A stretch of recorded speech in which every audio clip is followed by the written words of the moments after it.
Okay, everybody, welcome back. It's In Progress, our weekly roundtable discussion of the political stories and issues and ideas that are top of mind for progressive folks all across the Lone Star State. Again this week, my name is Chris Mosier. I'm the communications director here at Progress, Texas. Welcome to all of you listening on the radio in Houston and elsewhere. KPFT FM 90.1. Progress, Texas amplifies progressive values, leaders, and actions. And we operate a major digital network, including social media, podcasts, legacy media, contributions, and more. We reach millions of people across Texas every month. Progress Texas and In Progress also heard every Sunday here on KPFT HD2 on the HD2 channel at 11 a.m. every Sunday morning. This week, joined by Advocacy and Development Coordinator Tatum Owens. Hi, Tatum. Hey, bet y'all are tired of my voice on the pod side of things, and good to see you, everybody, on KPFT. Oh, heck no. And we'll get to this. I've been out for a little bit, and Tatum's been filling in on the regular, way early morning stuff that we do at Progress Texas. And so thank you, Tatum, for doing that. Chris is a god. Also, I don't know about that. Our ED, Kathleen Thompson, Executive Director. Hi, Kathleen. Hey, Chris. Hey, team. Glad to be here. And I think highly relevant to our discussion this particular week, as we're going to be talking about all things college and stuff, is our budding college graduate, Haley Smith, Digital Associate. Hi, Haley. Hello. So as it stacks out, next week is when Haley will graduate from school at Texas State. What's commencement day for you? When are you walking? It is the 15th at 2 p.m. I have tickets reserved for anybody that'd like to come. Listeners, reach out. Yeah, man. We can take care of that. You post words ready, listeners. info@progresstexas.org if you'd like to see Haley walk the stage. I definitely want to be there. And this, of course, is for our gift-giving, noteworthiness as well. So congratulations, Haley. Bring gifts, everybody. Part of what we're talking about, a big part of what we're talking about, actually is about what's happening at Texas universities right now. And, of course, there's been a lot of discussion for a long time about what's been happening at places like UT Austin and Texas A&M, right. Haley's own alma mater, Texas State, which is also my alma mater. I went to school there as well. Pretty much all of the state public universities across Texas have had very much an infusion of this MAGA politics and this ideological sort of impact on academic matters, which clearly is just a bizarre, I suppose there's always been some degree of politics involved in the college world, but I don't recall in my lifetime ever hearing of what I would consider to be semi-extremist politics impacting academics directly as it has in Texas over the last while. It's somewhat unprecedented. But let me start out by saying, as I mentioned a second ago, my son graduated from school up in Colorado, CU Boulder, over this last weekend. I was out for about 10 days during that time, during which Tatum was suffering through my normal routine. And so I've had college on the brain, and I want to mention real quick that, let me preface by saying I am not meaning to advocate against Texas universities. They're in a bad state right now. I think they're worth fighting for. Yeah. I would not say that this is the moment at all to give up on Texas universities, and there are many people who are not giving up at this point, and that's the message that we really want to send, of course. But at CU Boulder, we went through there was kind of a campus-wide thing that happened at their football field, and then there was a specific thing for the business school that my son attended, Leeds Business School at CU Boulder, that was at their basketball arena. And one thing I noticed, in contrast to what we're seeing lately at Texas universities, was both of these ceremonies started with an acknowledgement that CU Boulder is situated on ancestral tribal lands of several of the indigenous tribes up around, central Colorado up there. And so I found that, again, a little bit of an ideological contrast, if you will, with what we're seeing lately at Texas universities. On my way back, I was listening to the Daily Dispatch for Progress Texas with Tatum Owens when I learned about this funeral protest that was happening at Texas Tech. And so, Tatum, you're real close to the story. You've been reporting on it, in fact, this week. Give us the ins and outs of this protest. It's actually happening right now as we speak while we're recording. Tatum, give the listeners the ins and outs of what it is and why. So, y'all know Texas higher ed is pretty much in a crisis, and definitely we want to advocate for the amazing quality education that every Texan deserves in our higher ed public education system. And yet, here we are with Texas Tech having a eulogy this morning as we're recording, or excuse me, a funeral with eulogies happening right now as we're recording.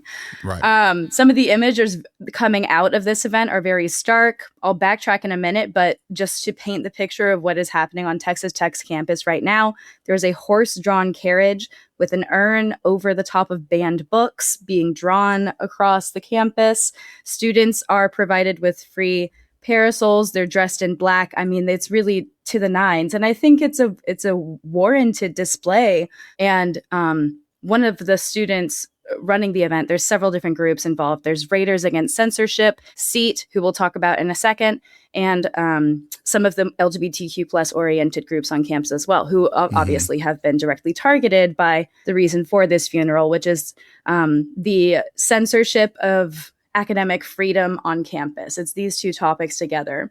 And so it's warranted because it's not just a symbolic expression, it is a direct result of the degradation of this university's education system. And the topics that the recently appointed, as of last year, after the ledge, during the middle of his legislative session, I believe, That's right. Senator Brandon Creighton, former Senator Brandon Creighton, took over as the chancellor of Texas Tech University. So he was tapped by Governor Abbott, along with a host of other Republicans, like Greg Abbott has done in so many other universities across the state, where he's put his buds and also former legislators into our Texas public higher education system for leadership, including Brett Legion, who just took a special Senate district seat election this last week as well.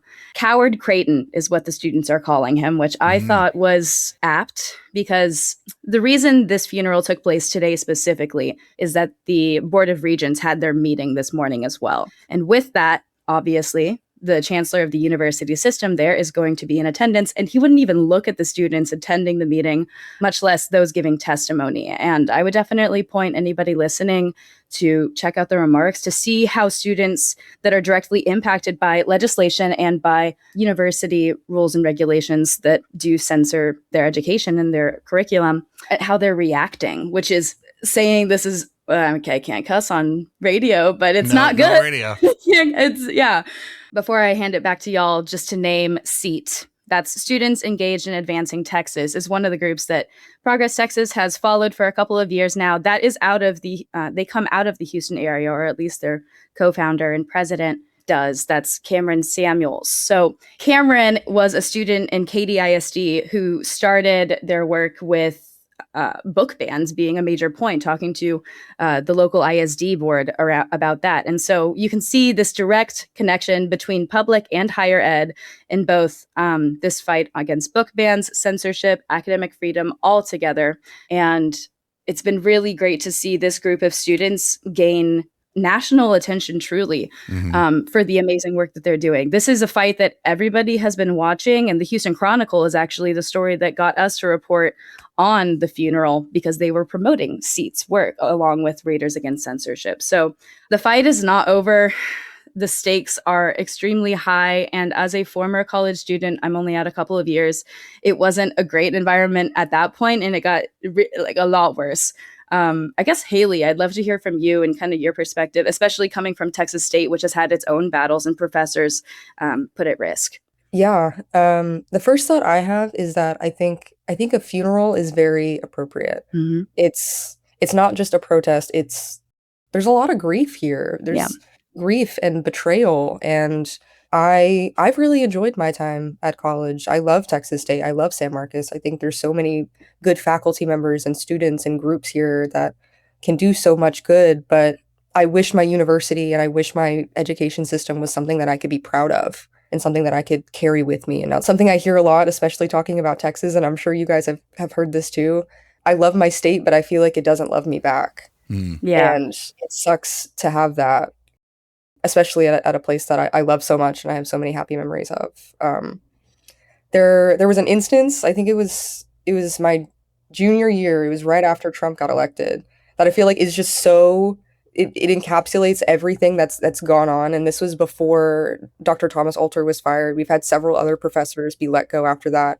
Our gender and diversity studies department has pretty much been decimated from what I've heard. But it was the day after the election, And we have this thing called the Fighting Stallions. Chris, I'm sure you'll know what it is. Yep, It's great big horses. Yes, great big horses fighting, and it's The statue. supposedly like the free speech center on campus. It's where everybody goes to protest Right. and their little events and everything. But I walked out, and it was probably like noon or something. Already spirits are kind of low. And I come out to see two men holding signs. One of them is "Homo sex is sin," and the other one said "Women are property." And yeah, I just so icky. I just immediately burst into tears, and I run to my next class. And I'm like, "Oh my god, everything sucks. My life sucks. This is awful." And the next class was actually really constructive. My professor, Dr. Helen Bowman. If you're hearing this, I love you so much. That was a really like it was a healing moment for me. But seeing those protest signs, I felt so disgusted. I was like, how can this be happening on my college campus, my place of higher learning? This is a place where I'm supposed to feel safe, and I really didn't. And the response from our university president was, "I'm sorry if you felt uncomfortable, but that's what free speech is." Oh boy. Yeah. You know, you got to live with it. But it doesn't go the other way. Right, exactly. Republican elected officials are not comfortable with students expressing themselves and exercising their First Amendment right. Certainly not protest, absolutely. As executive director here, like I see the work that staff does on podcasts. I see the work that staff does on digital. And I don't know how many people saw the original Houston Chronicle article that Tatum is referencing, but we turned that into a big part of our morning show, right? And then Chris is traveling on the road back from Colorado, but takes the time to, while he's visiting his folks, go to the campus and record a video. And I'm checking the analytics this morning, and tens of thousands of people have seen the video of Chris talking about the funeral and the demonstrations that are happening today. And this great group called Redacted Raiders have commented on our video saying, "Thank you. Please come have a donut with us and shed a tear for what's happening on campus." So I just want to say, listeners, the work that we're doing is so important, because one story in one paper that is often paywalled, we're bringing that to people in a different way on pods and on digital. And I really appreciate the Tatum and Chris for bringing that to the state, and also Chris for you doing that work while you're on vacation time with your family. We're in one of those weird lines of work where it's very difficult to unplug. You know, we're all very passionate about what we do. And, you know, for me to unplug from politics is almost like unplugging from oxygen. So it's not, you can. It's not likely to really, happen completely. But back to the topic at hand. I grew up in Lubbock. As Kathleen mentioned, my folks live, maybe a mile from the Texas Tech campus. And so it wasn't a hard thing to do at all. Growing up there, Lubbock is a relatively conservative place. It's a very conservative place. Let's just spell it out. But the Texas Tech community is, of course, it's a major university. And so it's a lot more progressive in general. I would say Texas Tech is a fairly conservative college compared to other colleges across the nation. Talking about CU Boulder, definitely in comparison to that, is a lot more conservative. But in terms of the way it situates itself in the Lubbock community, it's definitely kind of the bastion, the gleaming tower of progressivism for West Texas. And so I have been, I'll just say it, I've been a little bit disappointed so far. Creighton's been kind of running roughshod over Tech for a few months now, and there hadn't been just a whole lot from the student body or from the alumni until this big event, which, as Tatum mentioned, has been very well done and has gotten a lot of attention, which is really, really great. There is a new development in this story that I think, adds a tangible sort of angle to all of this. And this is the news that apparently the administrators at Texas Tech followed up their memo to faculty. The initial memo saying we're going to do away with teaching about gender fluidity or, anything that has anything to do with gender, basically, that's not going to be allowed to be taught anymore at Texas Tech. They followed up that memo with an email basically instructing the faculty to be on the down low about that, in particular for prospective students, which to me, and I don't know the exact language of all of that, but I can't imagine a situation where first letter is, here's this big draconian sort of clamp down on our policy. Second memo is, don't talk about it.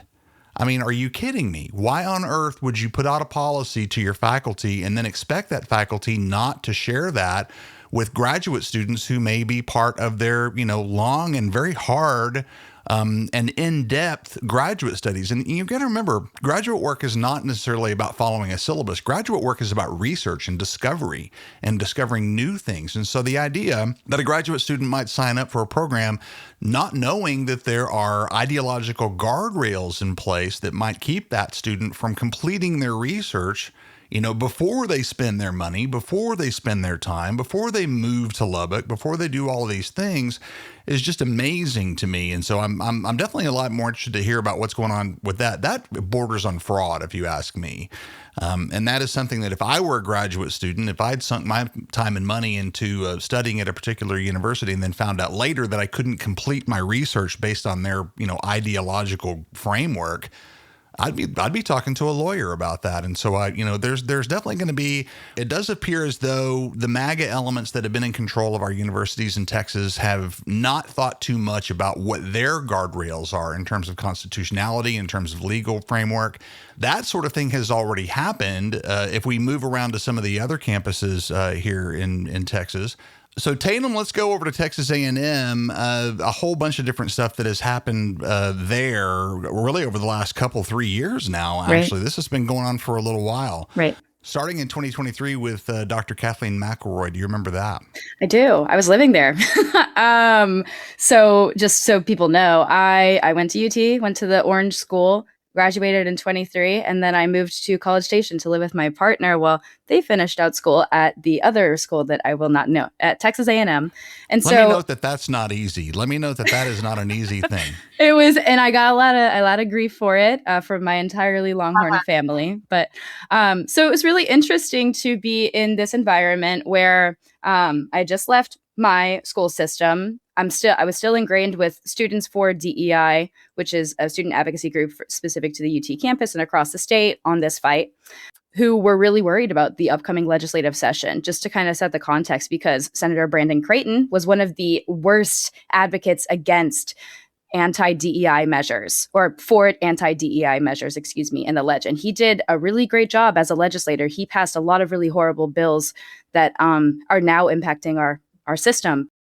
And for those following along, this is the same Brandon Creighton, once again, the guy who wrote all this legislation about DEI and on, who is now the chancellor at Texas Tech, who's doing all the things at Texas Tech. Just want to make sure those dots are connected for the listener. Yes, Tatum, sorry to exactly. interrupt. Go ahead. No, I think it's such a good point, because all of our fantastic and struggling public universities across the state are in conversation with each other. Just because they are their own separate systems with huge endowments, especially for Texas A&M and UT Austin. Wow. Yes. Well, UT, the university system, it is all interconnected there. None of this happens in a vacuum. And so it was really interesting when Dr. McElroy, I think it's Dr. McElroy, I could be wrong, but when she was hired in this really public announcement that she was going to be going from UT to A&M as their journalism or radio, television, film. It was something like that. Yes.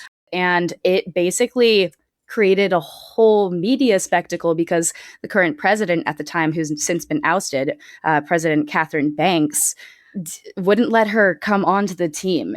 Chris, feel free to add to that. I'm sure you covered it at the time, but it was very racialized. It was very like, we don't want this UT professor who happens to be Black to come over to on campus, and so ensued all of the rhetoric you see against DEI stuff. Yeah, it's not surprising that a high-ranking African American professor would have some experience in DEI sort of policy or studies, and Dr. McElroy, if I'm saying her name right, which I may not be, if I'm not, I apologize. We try.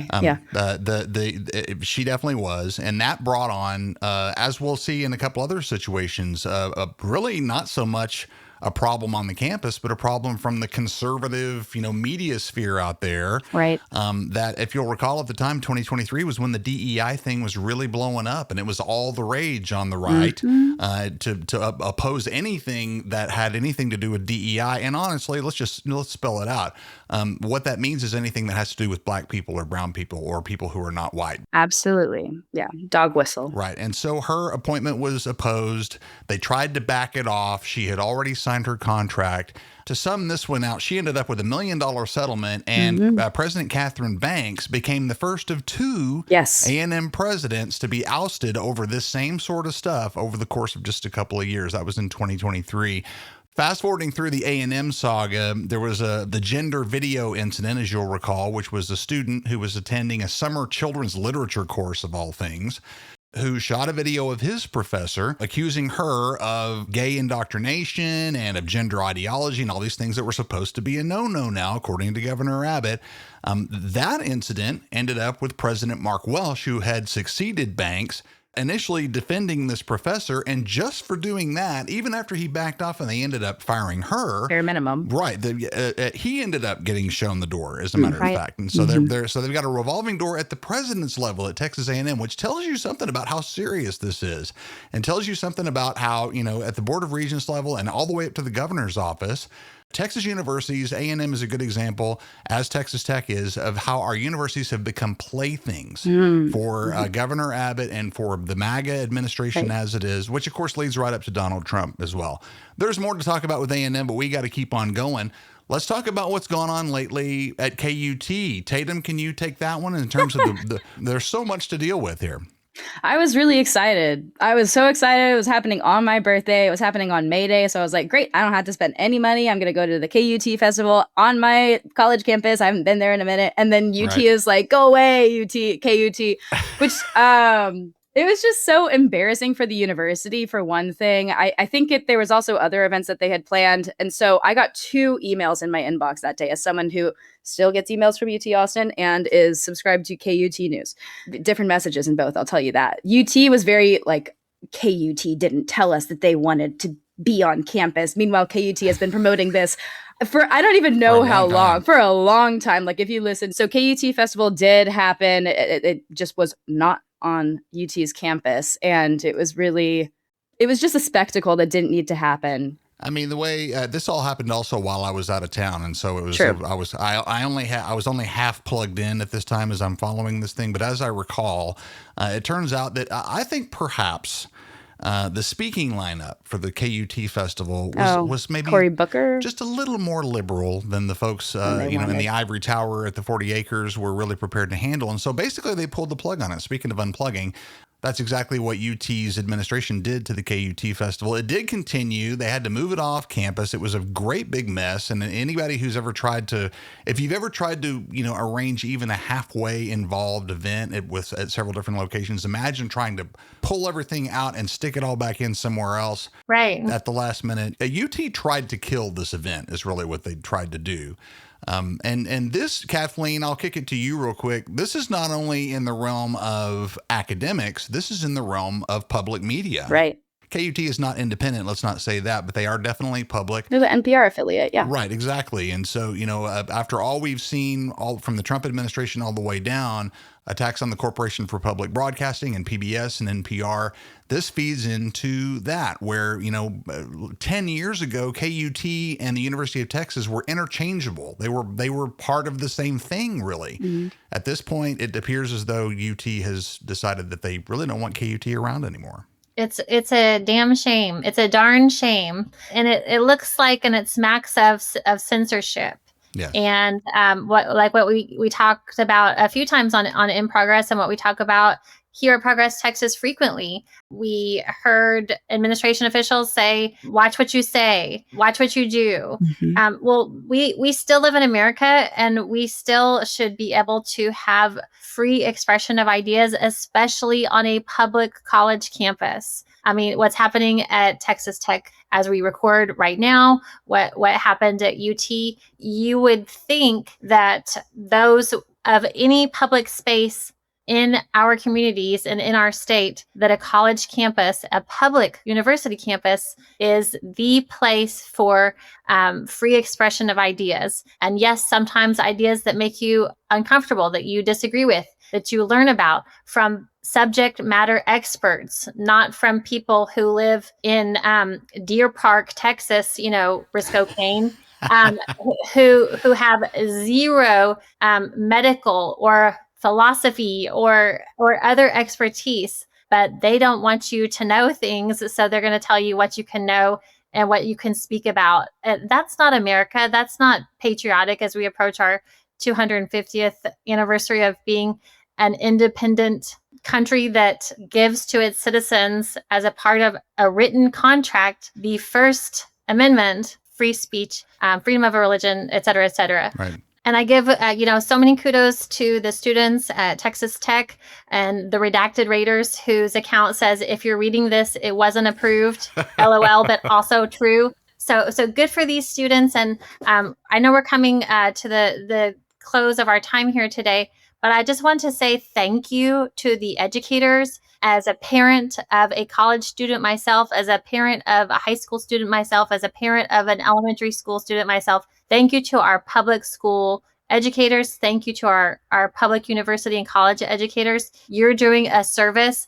So we so appreciate you, despite what's trying to come down from on high in Austin and trying to shut you up. Don't shut up. Amen. My first thought at this is like, they're shutting down festivals now. Are they going to steal candy from babies next? There's so much about culture wars, but what do they contribute? Like, what kind of culture are they giving us other than censorship? Right. That's a great point. That's a great point. The best they've got is the Turning Point stuff and the Kid Rock stuff, and anything that right wing America tries to throw out there as cultural material, as something to grab onto and to believe in. There's really not much that seems to me to smack of actual good quality. Y'all, all of this reminds me that we are in, a pivotal election year. We're coming up within just days of the midterm runoffs. After that, we got the November election. We've got a lot to fight for over the course of this year. I think of the things that are happening at the different college campuses around Texas in the same way that I think of Trump sticking his name on the Kennedy Center, of Trump messing up the White House, all of the different things, all of these different monuments, all these different, supposedly, watershed changes that MAGA is attempting to impose on the rest of us. Every time I see something like that, what makes me feel better is the fact that we have an opportunity during this election season to right this ship and imagine all the fun we're going to have putting all this stuff back the way it's supposed to be, whether it's physical stuff or whether it's policy stuff. There's a huge mess to clean up. And so that is why we must all remain engaged over the next few months, between now and November, so that we do have an opportunity to correct some of this stuff. And hopefully we're all getting a little bit of an example and a lesson in what is really important to us. One of the experiences that I hope comes out of the Trump era is the fact that we got a little bit complacent about our institutions and about our traditions and about what was truly important to us that we may have taken for granted, that hopefully we don't take those things for granted as we move forward, as we have an opportunity to correct all this terrible stuff that's happening in our country and in our state as of late. All right, guys, we really appreciate it very much. Haley Smith, if we don't see you again here on the radio airwaves before you graduate, congratulations. Thank you. That's a huge thing. In fact, give us just a couple of minutes on how it feels like to be an impending college graduate. Oh my gosh. Really scary at this time. We're in a really fast-moving world, and I'm going to have a degree. I'm going to hold a degree. Hell yes. Who knows what the future holds, but I'm happy to be here and happy to keep pushing on. Very, very cool. Congrats again. For Kathleen Thompson and Tatum Owens and Haley Smith, I'm Chris Mosier. Thanks so much for listening. We really, really appreciate it. Progress Texas amplifies progressive values, leaders, and actions. While campaigns come and go, we're the permanent home for progressive media and action in the Lone Star State. Radio listeners, if you missed any of the show today, you're in luck because it will run again this weekend. KPFT Radio in Houston, 90.1 FM on the HD2 channel. That happens every Sunday morning at 11 a.m. You can find out more about KPFT naturally at kpft.org, and you can find out more about us at Progress Texas naturally at progresstexas.org.